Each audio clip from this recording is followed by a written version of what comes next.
The Derek Martin case, a British family tragedy, New Haven, East Sussex.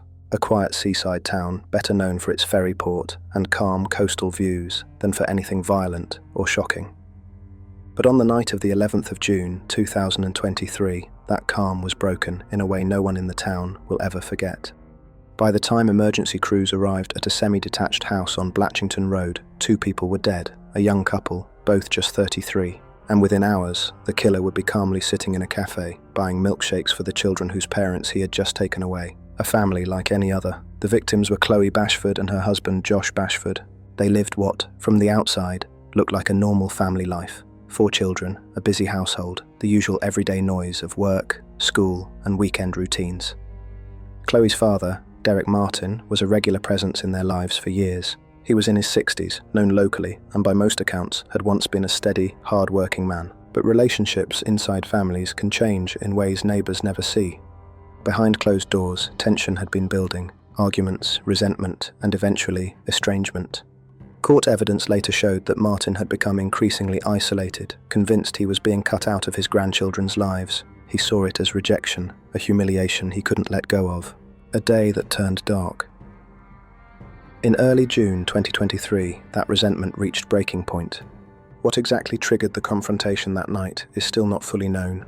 What is known is that shortly after 7 p.m, neighbours heard shouting, followed by silence. When police forced entry later, they found Chloe and Josh dead from multiple stab wounds. Derek Martin was already gone, but he hadn't fled the country or gone into hiding. Instead, he collected the couple's children, his own grandchildren, and took them out for food. CCTV later shown in court recorded him at a McDonald's and a Costa Coffee, behaving calmly, ordering meals, speaking softly to the children.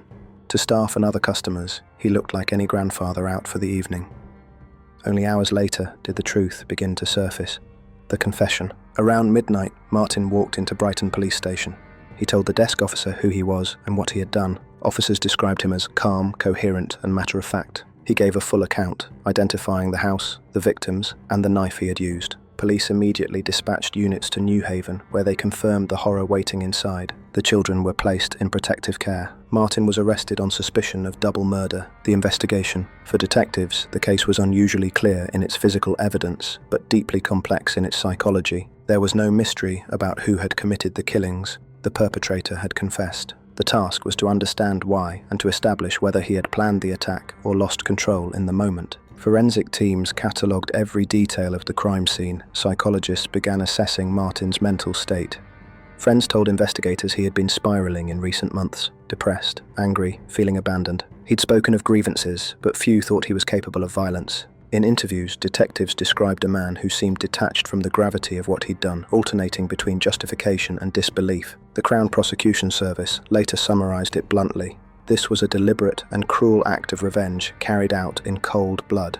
Preparation and intent. Evidence presented at Lewes Crown Court suggested the attack was not spontaneous. Martin had brought a weapon with him that night. He had driven some distance, knowing the couple would be home with the children. Investigators discovered notes and previous messages showing that anger had been simmering for months.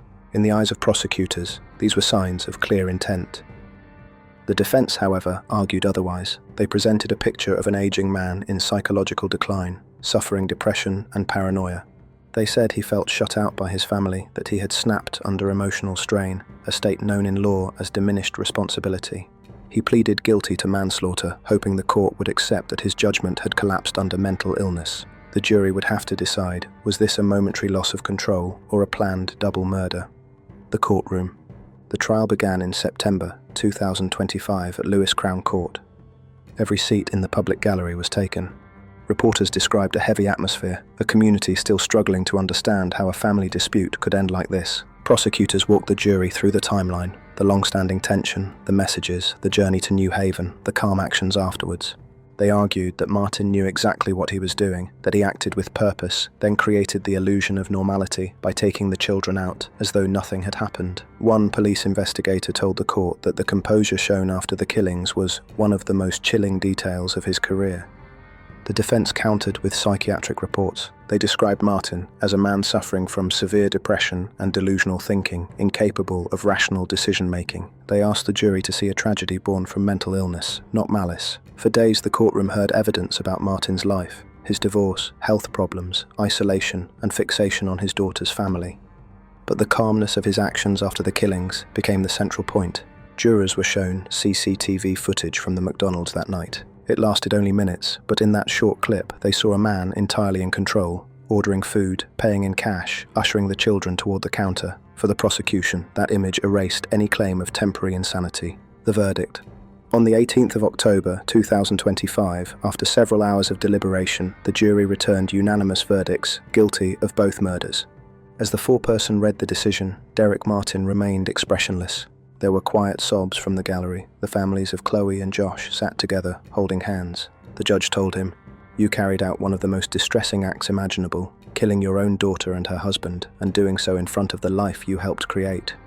He called the calmness that followed a mark of disturbing control. Martin was sentenced to life imprisonment with a minimum term expected to exceed 35 years.